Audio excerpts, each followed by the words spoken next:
వాక్యం కూడా లేదు. 2013 సంవత్సరాల నుంచి మొదలెట్లేదు. లేచాడు అని ఆయన ఒకరికి కనుక సమాజం నుంచి బయటకు వస్తున్న ఆ మృత్యుంజయ యేసు ప్రభువారిని వీళ్ళు చూసి మరి వీళ్ళని కాపలా పెట్టిన అధికారులతో చెప్తున్నారు. ఏమని?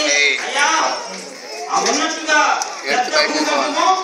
కలిగింది దేవదూత వచ్చింది, యేసు ప్రభు బయటికి తీసుకొచ్చింది. అయ్యా దేవుడు అయ్యా నీకు ధర పెడుతున్నారు కాబట్టి వెంటనే నోరు మూసేశారు. ఏం చేశారు? ఎందుకంటే బయట తెలిస్తే దేవుడే కదా మనకి తేడా వస్తే అని చెప్పి వారేం చేశారు? అదేం చేశారు? అనేది ముగిస్తున్నాం కాబట్టి కూడి వచ్చి చేసి చాలా ద్రవ్యం అంటే డబ్బులు లంచం ఇచ్చేసారు అప్పుడే. ఎందుకలా యేసు ప్రభు వారి పునరుద్ధానాన్ని డబ్బులతో అమ్మేశారు. వాళ్ళు ఏమంటారంటే సాక్ష్యం చెప్పే నలుగురు సైనికులకి చాలా డబ్బులు ఇచ్చి మేము నిద్రపోవచ్చుగా అతని శిష్యులు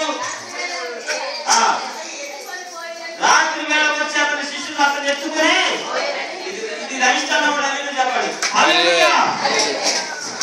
లేదు. ముందుకే అట్లా మరి ఏం చెప్పారంటే యేసు ప్రభు వారిని సమాజంలోకి ఆయన శిష్యులని బయటికి తీసుకొచ్చారు అన్నాను.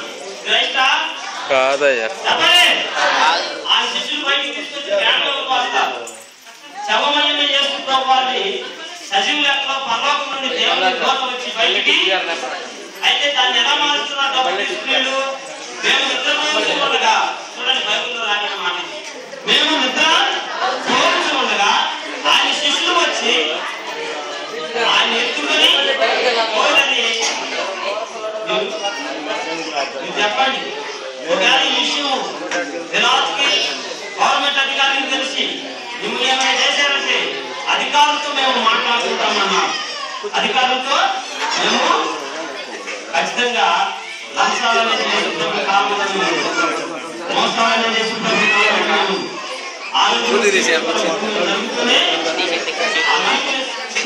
సాక్ష్యాలను బట్టి ఈ రోజు కూడా నమ్మేవారు కానీ ఈ రోజు దేవుడు కనుక తిరిగి నమ్మినట్లయితే నశింపబడతాము, జీవించబడతాం. దేవుని మాటలు సమాధానం